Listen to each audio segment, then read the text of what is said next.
São Miguel Arcanjo, defendei-nos no combate, sede o nosso refúgio contra as maldades e as ciladas do demônio.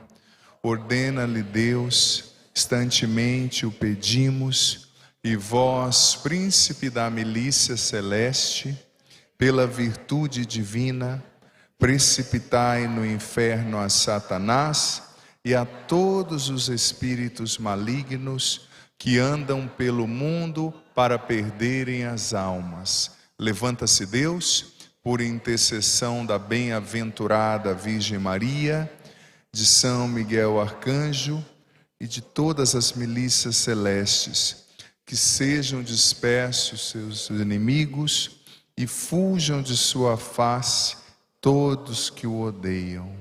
Ó minha Senhora, ó minha Mãe, eu me ofereço todo a vós, e em prova da minha devoção para convosco, eu vos consagro neste dia os meus olhos, os meus ouvidos, a minha boca e o meu coração, inteiramente todo o meu ser, porque assim sou vosso, ó incomparável Mãe, guardai-me, defendei-me como coisa e propriedade vossa.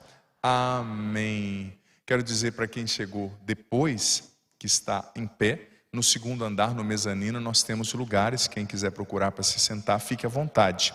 É uma satisfação poder receber cada um de vocês aqui, queridos irmãos, queridas irmãs. E veja bem, eu preparava essa missa, essa homilia, desde ontem, e me rejubilava muito de perceber o quanto Deus foi providente em proporcionar a nós, você aqui, você em casa, leituras tão profundas e que vão nos ajudar, que vão nos introduzir no mistério que nesse final de semana nós vamos celebrar. Eu tenho certeza que todo mundo aqui prestou muita atenção. Se eu sair até com o microfone perguntando qual é o segundo estrofe do Salmo, a pessoa vai responder assim na lata. Sim ou não? Quando eu era guri, quando eu era criança, tinha um padre da minha paróquia que saía com o microfone, né? Para perguntar para as crianças, né? E todas se escondiam, mas você já está olhando para o padre, já está vendo que o padre sempre foi um pouquinho alto, né? Mesmo quando criança, por nível das crianças eu era meio alto, eu nunca conseguia me esconder, ele sempre me pegava com o microfone para eu responder. Então eu não vou fazer isso com você não, tá? Não vou te traumatizar. Mas esse salmo, a primeira leitura e o evangelho são muito profundos e muito providenciais para aquilo que nós vamos viver nesses dias. Porque veja bem, o segundo estrofe do salmo contém uma das afirmações que, no meu ponto de vista, é uma das afirmações mais bonitas, melhor dizendo, de todos os livros sapienciais. O que são os livros sapienciais? Aquela seção da Bíblia onde estão os Salmos, Provérbios, Sabedoria, Eclesiastes, Eclesiástico, que é a seguinte afirmação: coloca no Senhor, põe no Senhor, deposita no Senhor a tua alegria e Ele pedirá, aliás, dará o que pedir o seu coração. Você pode repetir isso depois do padre, por gentileza? Coloca no Senhor a tua alegria e Ele te dará o que pedir teu coração. Agora diz na primeira pessoa: eu coloco no Senhor a minha alegria e eu sei que Ele me dará o que pedir meu coração. Você acredita nisso? Você acredita mesmo? Vou mexer com você agora. Você me disse que acredita. Os padres estão de testemunha. Então agora você sabe que a igreja é tão sábia que muitas vezes na liturgia a igreja apresenta uma pergunta e a liturgia mesmo responde. Por exemplo, o Salmo levantou uma pergunta, só que a primeira leitura vai responder. Porque no Salmo nós lemos aquilo que você acabou de repetir, você aqui, você em casa, que quando nós depositamos, colocamos no Senhor a nossa alegria, Ele dá o que pede o nosso coração. E é claro que se o nosso coração estiver nele, nós não vamos pedir coisas erradas. Nós não vamos pedir coisas ruins, né? Sabe? É que nem a pessoa que reza para aquela oração das invejosas, você já viu? Senhor, que eu emagreça e minhas amigas engordem, né? Essa oração o Senhor não ouve, né? Se o seu coração está em Deus, você não vai fazer oração impulsionada pela inveja, oração medíocre, oração pudica, oração para prejudicar alguém. Mas como eu disse, a primeira leitura responde o que é colocar no Senhor a sua alegria. Porque, colocar no Senhor a minha alegria, o que é isso, Padre? É ficar o dia inteiro em oração, flutuando no Espírito. O que é colocar no Senhor a sua alegria? É viver assim só para Deus. Me alimento só de Eucaristia, Padre, faz 9 meses. E esse bucho aí vem de onde? Me diga, né? Tem gente que não entendeu o que é colocar o Senhor na sua alegria. No Senhor a sua alegria não quer dizer somente você celebrar a Deus, porque a celebração, ela é uma dimensão da vida cristã. Ela é uma dimensão da oração. O louvor, ensinava Santo Tomás de Aquino na Suma Teológica, na segunda, onde ele explica os tipos de oração, né? Tem a petição, tem a súplica, tem o louvor celebrativo.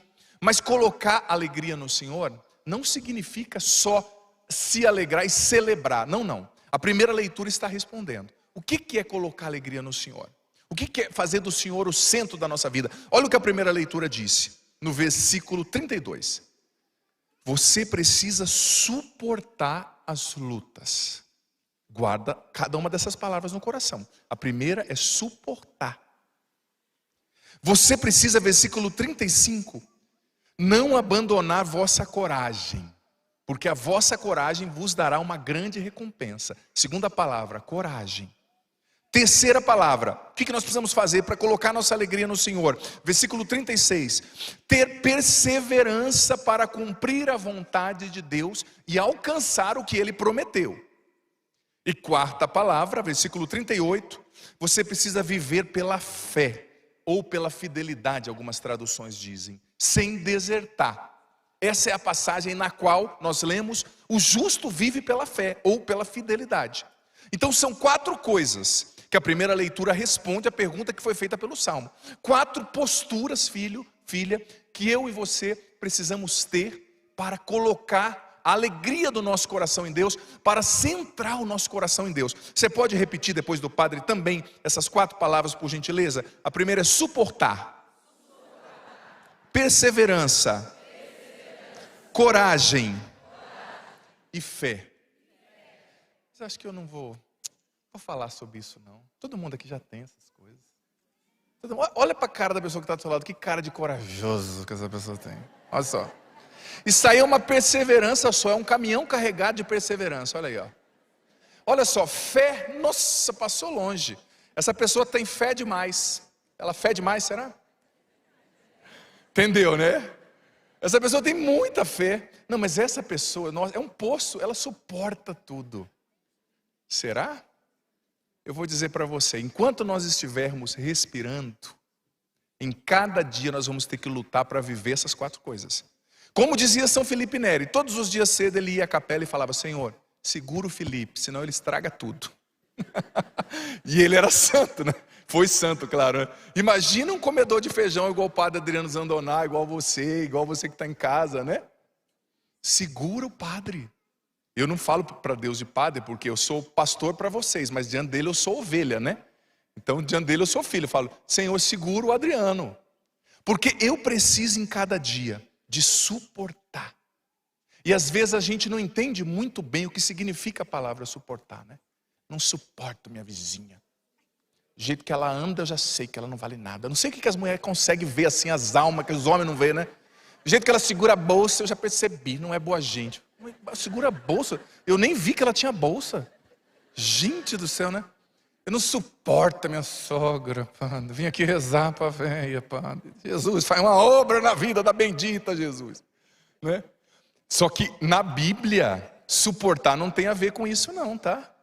Não suporta o Corinthians, não suporta o vizinho, não. Não suportar o Corinthians até que não é uma coisa ruim, né? Eu devia só ter pensado isso, gente, escapou. Mas veja bem, você sabe que na Bíblia, no Novo Testamento, a palavra suportar aparece várias vezes.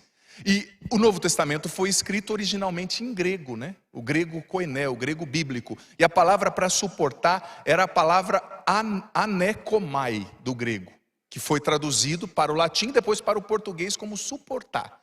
Anekomai. E o que queria dizer? Presta atenção no significado de suportar, para entender se você tem suportado ou não as lutas e as batalhas. Olha o que significava no grego original, com o qual a Bíblia foi escrito: carregar algo pesado com paciência. Todo mundo aqui é uma paciência só. Estou vendo. Nossa, que mulherada paciente. Olha para o seu lado aí, ó. É paciente que dá medo. Outra coisa, o que queria dizer anekomai, que é a palavra suportar? Tolerar com amor. Todo mundo aqui é uma tolerância só. Eu estou vendo. Você sabe que Santa Teresinha dizia, do menino Jesus, que santidade é tolerar com doçura as fraquezas dos outros, né? Eu estou olhando no teu rosto, eu já estou vendo que você é uma pessoa tolerante. Daquele jeito, tolera a sogra, tolera aquela vizinha chata, tolera o patrão, todo mundo, eu já entendi. Aceitar, olha o significado do anekomai. Aceitar o que é difícil sem reclamar. Todo mundo aqui é perito. Sim ou não? Mentir para padre é pecado duplo, hein? E aqui tem um monte de padres, você vai ter que confessar continuamente isso aí. Aturar, dedicar uma atenção paciente. Esperar pacientemente, passar por uma situação complicada ou difícil sem desistir. É isso que a Bíblia diz quando ela está falando, que para você colocar a sua alegria no teu coração, você tem que suportar. Ou seja, amar até doer. O Padre Jonas nos ensinava, tem um documento interno da Canção Nova que ele nos ensinava, no qual ele nos ensinava que a vida fraterna, né, a comunhão fraterna entre os irmãos e irmãs da Canção Nova exige sangue, suor e lágrimas. É tão bonito quem vê de fora fala: vede como os irmãos se amam, né? Sangue, suor e lágrimas. Aí depois que você derruba sangue, suor e lágrimas, aí você consegue entender o que é o amor. E quantos de nós que não conseguimos suportar nada? Depois vem, levanta a mão, é tão de oração, tão carismático, ele até, nossa, ele tosse em línguas, né? Nossa, ele fica gripado e tem espirros espirituais. Aí chega em casa e não consegue suportar o marido, que eu sei que não é fácil. Tião, eu sei que está te dando trabalho, com aquela pança daquele tamanho, não sai da frente da televisão, né? Nesses dias uma mulher me falou: padre, eu casei com um filho, meu marido não troca uma lâmpada, eu sou a mãe dele, parece, né?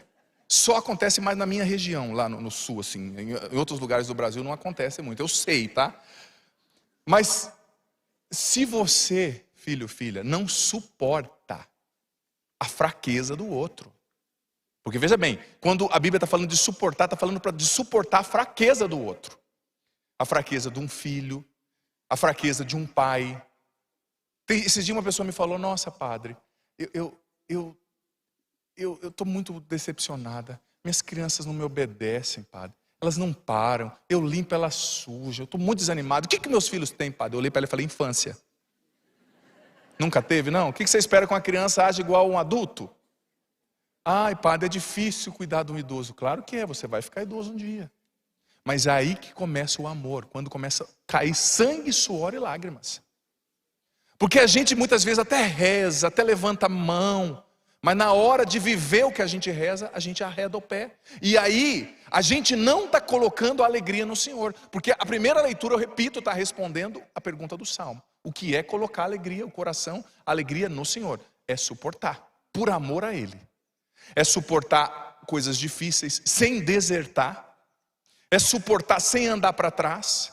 É suportar amando quando exige. É suportar sabendo silenciar. Tem pessoas que até na oração é um silêncio, assim, mas na hora que tem que ficar quieto, que está sendo provocado, fala o que não deve, briga. Todo o seu silêncio diante do Santíssimo foi por ralo, me perdoe. Era melhor você falar diante do Santíssimo, diante do outro, adorar Jesus no outro, silenciando. Claro, o bom é fazer as duas coisas, né? Porque também não dava pra ficar uma tagarela na frente do Senhor. Ele fala, meu Deus, já sei, fica quietinho um pouquinho, né? Mas, às vezes eu e você não temos a disposição de suportar. E se nós não suportamos, Deus não vai dar o que pede o nosso coração. Porque a nossa alegria não está nele. Suportar, anekomai. Vou voltar a algum dos significados. Aceitar o que é difícil sem reclamar. Talvez você hoje esteja sendo visitado, visitada por uma enfermidade, filha. Ai, Deus deixou de me amar que eu estou doente. Não. É aí que mais Ele está te amando. É na sua enfermidade que mais Ele está te amando. Ai, Deus deixou de me amar porque eu tenho problema na família. Não, todo mundo tem problema na família. Eu digo para você, se você pudesse trocar de lugar com a gente que é padre por uma semana para você ficar no confessionário, você ia ver que os seus problemas se repetem muito. Em todas as famílias existem problemas. Mas às vezes os cristãos de hoje, me perdoe, moldados por esse pensamento imediatista, moldados pela técnica, onde tudo é fácil, rápido, é um clique. Eu peço comida em casa, é um clique, eu faço compra, tudo se resolve fácil. Nos relacionamentos não é assim. E não tem aplicativo que substitua a cruz que você e eu precisamos carregar. Não tem aplicativo. Se tivesse, eu digo para você, eu já tinha baixado, mas não tem.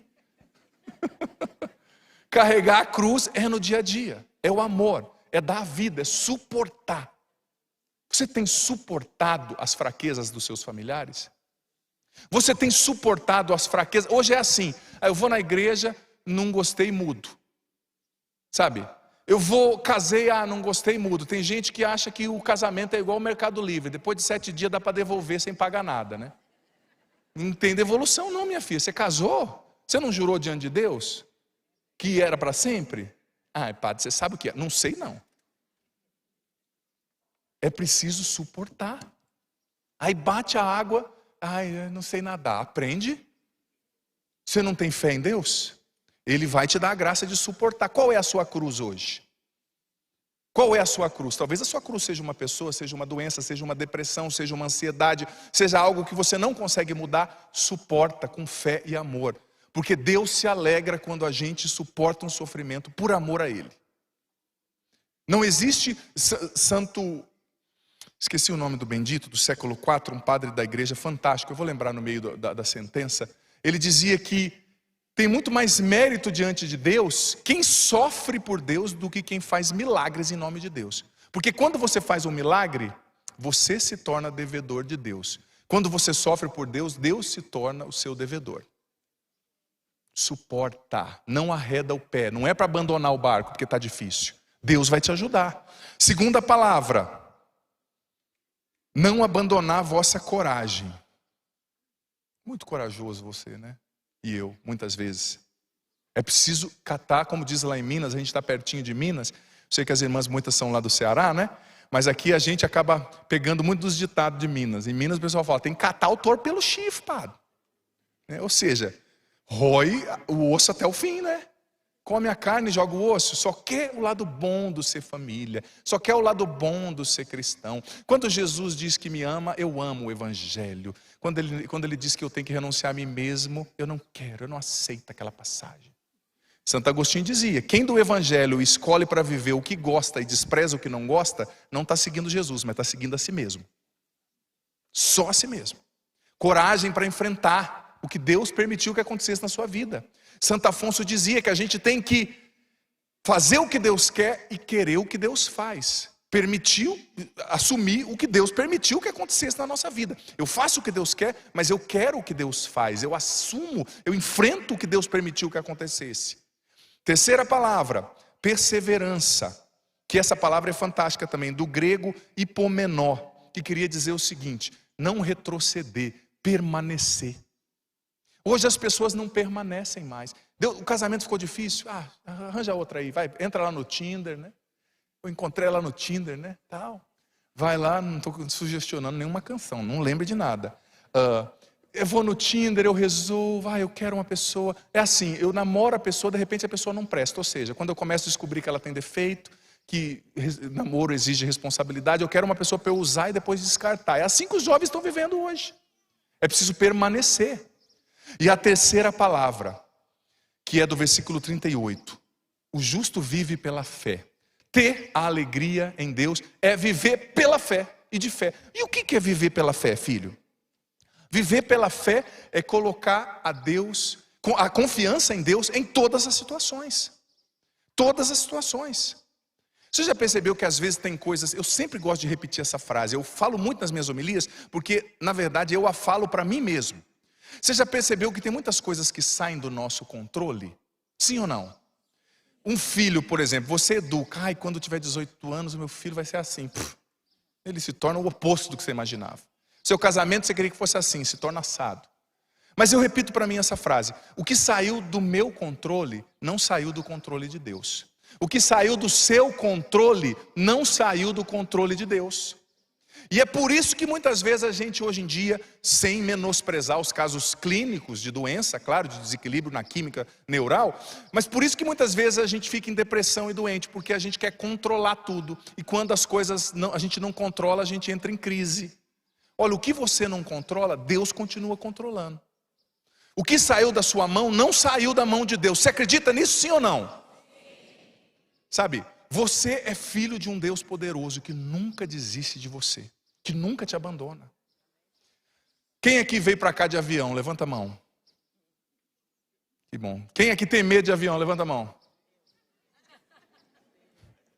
Eu lembro uma vez que eu estava no avião voltando da Terra Santa, uma peregrinação, e eu de Klezmer, todo bonito, um padre grande de Klezmer, aí começou uma turbulência.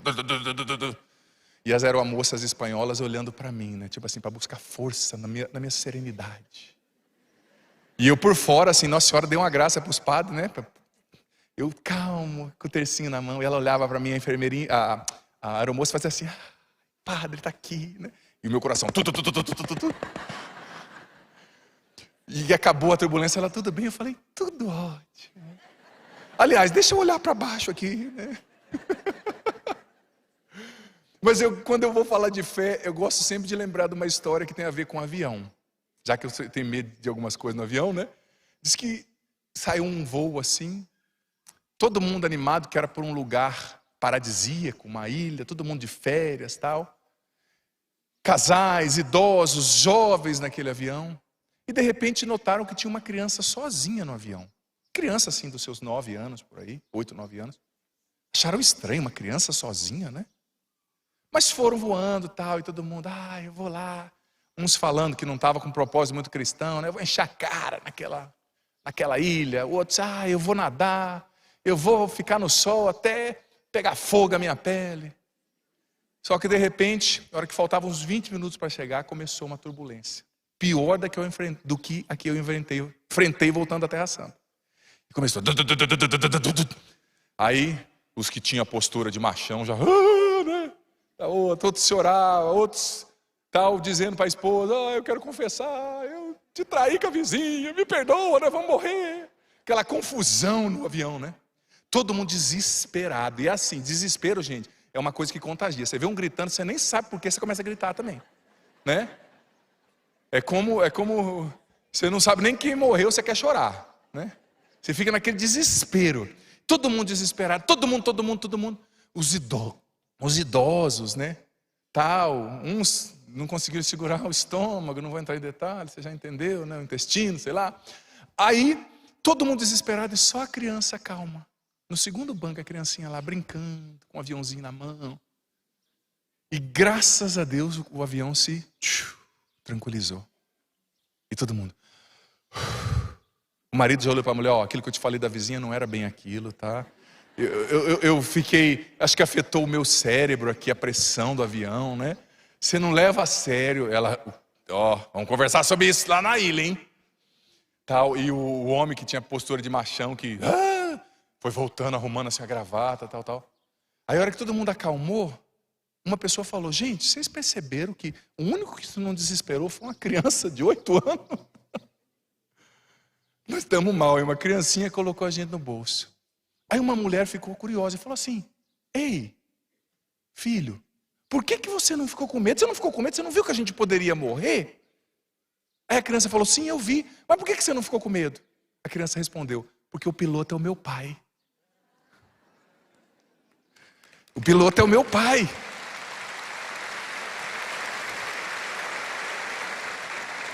Então, quando o problema bater na sua vida, o desespero, o que você vai falar?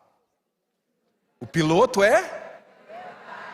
Talvez você esteja numa turbulência e você está olhando para baixo, só está vendo escorrendo aí. Desculpa a analogia, né? Talvez você está no meio de uma confusão. Meu Deus, Padre do céu, meu casamento está uma confusão. Ou acabou, teu marido te deixou, tua esposa te deixou, ou tem alguém na sua família com câncer, ou você está vivendo um problema, não sei, financeiro, emocional, psicológico, uma ansiedade transtormática, alguma coisa que você não consegue controlar. Mas, ei, olha aqui, o piloto é seu pai. Para com esse desespero, pelo amor de Deus. O piloto é o seu pai. E eu posso te dizer uma coisa?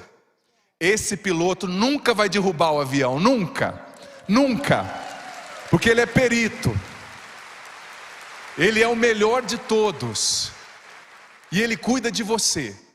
E é importante nós termos consciência que viver da fé, como disse esse versículo que o padre leu, é nada mais, nada menos do que entender que o piloto é meu pai. É ele está dirigindo, aconteça o que acontecer. E eu digo para você, na vida espiritual existem leis, como a lei da gravidade. O que é a lei da gravidade? Se você soltar aqui agora, se eu soltar esse microfone, ele cai. Na vida espiritual existem leis. Uma das leis principais é aquela que está em Hebreus 11:5. Sem a fé, ninguém pode agradar a Deus. O justo vive de fé. E isso tem tudo a ver com o Evangelho. Porque o que Jesus disse no Evangelho? Gente, eu sou apaixonado por esse Evangelho. Jesus disse o seguinte, que o reino de Deus, ele é como alguém que joga uma semente na terra e vai embora. Ele não vê, ele dorme, ele acorda, ela dorme, ele acorda, e de repente vem a chuva, vem o sol, e a hora que a pessoa volta, tem uma árvore enorme ali naquele lugar. Que exemplo fantástico, isso é muito real. Eu me recordo quando eu era criança, nós somos do Paraná, na casa do meu pai tinha um quintal muito grande, né? E às vezes eu comia mamão de manhã, eu gosto muito de mamão, e jogava, às vezes acontecia de jogar um pouco da sementinha de mamão. Mamão tem semente pra caramba, né? E eu esquecia, ia para a escola, ia uma semana, 2, 3, depois eu voltava lá no fundo, no quintal, e via uma brotinha do pé de mamão, um brotinho. Depois voltava 1 mês e pouco, 2, já tinha um pezinho. Depois de mais um tempo, tinha um pé meia vida, um pé pela metade. Depois de um tempo, um pé grande de mamão. Depois de alguns meses, a gente estava colhendo os mamões e comendo no café da manhã. O reino de Deus é assim, sabe? Deus está trabalhando na sua vida, ainda que você não veja. Deus está fazendo uma obra na sua vida, porque Deus não depende de você para curar a sua família. Deus não depende de você para mudar o seu marido. Deus não depende de você para converter esse mundo. A sua missão, a minha, é só jogar semente. E depois, por favor, não atrapalhemos a Deus. Eu já contei esse exemplo várias vezes. Uma vez quando eu era recém-convertido, gurizão, aquele ímpeto de ser santo, de me converter, de agradar a Deus, né? Eu fui perguntar, confessar com um padre bem mais velho, sábio. E perguntei, padre, o que eu faço para ser santo? Aí depois da confissão ele deu um sorriso e falou assim, sabe o que você faz, filho? Não atrapalha Deus. Porque Ele já está te santificando através do que você ganha, através do que você perde, através do sofrimento, através da alegria. A obra é dele, a graça dele está agindo. Santo Agostinho falou tanto no tratado sobre a graça, né, o tratado da graça, contra os pelagianos também, que achavam que você se redimia só com as suas forças. Santo Agostinho disse que nós precisamos confiar nessa graça. O que é a graça de Deus? A graça não é mineral, não é animal, não é vegetal, não é angélica, não é humana. É a ação de Deus, a vida de Deus agindo em nós e nos transformando, curando o nosso coração, nos libertando dos males. Então Deus está trabalhando em você e na sua família. E saiba de uma coisa, talvez você veio aqui nesse encontro para rezar por um membro da sua família, para rezar por um filho, por um marido, pela conversão de um pai, mas cada pessoa tem a sua hora. Se você fica com o seu imediatismo e a sua pressa, você atrapalha a obra de Deus. Reza, joga a semente e sai de cena de vez em quando. Deixa Deus fazer a obra que é dele. Porque, como o Evangelho disse, veio o dia, veio a noite, a terra, ela fez o seu papel, gerando ali os sais minerais, as vitaminas. Aconteceu o processo da fotossíntese, né? A extração ali da luz, o sol, a chuva, e a planta cresceu. A semente é algo fantástico, ela tem vida.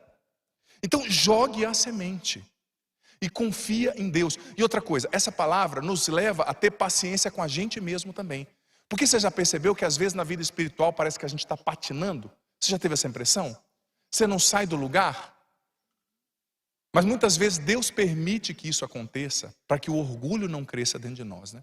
Como dizia São João da Cruz, a alma faz mais progressos quando ela progride sem saber, né? Quando ela progride na escuridão do conhecimento, da luz da razão, entendendo o progresso que ela está tendo. Às vezes parece que você não está saindo do lugar e você desanima. Ai meu Deus, por que está acontecendo? Por que as coisas não progridam, não melhoram? Calma, ei, calma. Deus está fazendo. Deus não vai mostrar para você o que Ele está fazendo, porque senão você vai ficar dando pitaco no meio do processo. Ah não, melhor aqui, não, esculpe mais aqui, não, tira isso aqui, não. Deus só mostra quando a obra está pronta. Você está se debatendo e daqui a um ano Ele vai falar, olha só como você já está uma pessoa mais madura. Olha só como você já está uma pessoa menos egoísta, mais amável.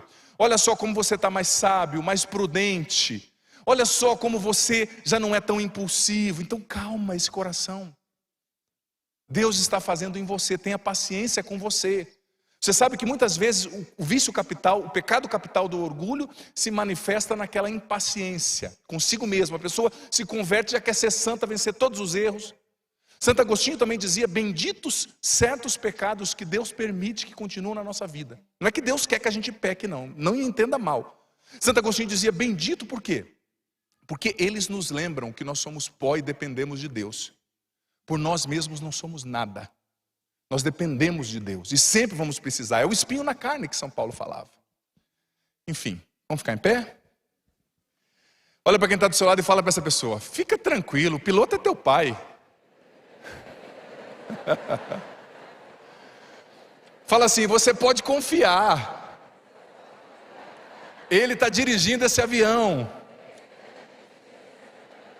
Por mais que você não perceba, diga para essa pessoa, Ele está no controle. Vou pedir para as irmãs, para nós cantarmos uma música boa para rezar. Irmãs, se for possível, antes até da homilia, que a gente tem um tempinho para oração. Eu quero conduzir uma oração com vocês e as irmãs vão cantar para a gente, nos conduzindo também a rezar, a tornar toda essa experiência do que ouvimos, a canção para o nosso coração. Levanta os seus braços, por gentileza. Você aqui, você em casa, se for possível. E você vai rezar junto com o Padre. Repita depois do Padre, Senhor Jesus. Mas diga com fé, Senhor Jesus, eu quero colocar a minha alegria no Senhor. Eu quero depositar a minha vida nas tuas mãos. Dá-me a graça de viver, Senhor, a confiança. Dá-me a graça de suportar os males, de ter coragem para enfrentar as lutas. Dai-me perseverança para cumprir tua vontade e alcançar o que o Senhor prometeu. E dá-me a graça de viver de fé, porque o justo vive pela fé. E sem a fé é impossível te agradar. Enche-me com teu Espírito Santo. Batiza-me agora, Senhor, com o teu Espírito Santo. Inflama o meu coração de amor por ti, de amor pelo meu irmão, pelos meus familiares. Que a minha vontade e a tua vontade se tornem uma coisa só. Liberta-me do medo, da preguiça no amor, da tibieza. Cura as minhas feridas. Liberta-me de todo o mal, de toda ação direta ou indireta, de espíritos malignos. na minha mente, nas minhas emoções, na minha família, nos meus relacionamentos. Liberta-me, Jesus. Cura-me, Jesus. Enche-me com teu Espírito. Eu coloco em Ti a minha alegria. E eu sei que o Senhor dará o que pedir meu coração. Vem, Espírito Santo, batizando a minha mente, mudando a minha mentalidade. Infunde em mim os teus dons. Liberta a minha mente dos pensamentos mundanos, ansiosos, preocupados, de querer controlar tudo. Hoje eu dou o passo da confiança, da dependência de Ti, porque o Senhor é o piloto do avião que é a minha vida e a minha família. E com os braços erguidos vamos cantar com muita fé, com muita disposição. Oh, vem Espírito Santo, oh, vem Espírito Santo, vem me tocar, vem me renovar, me faz novo,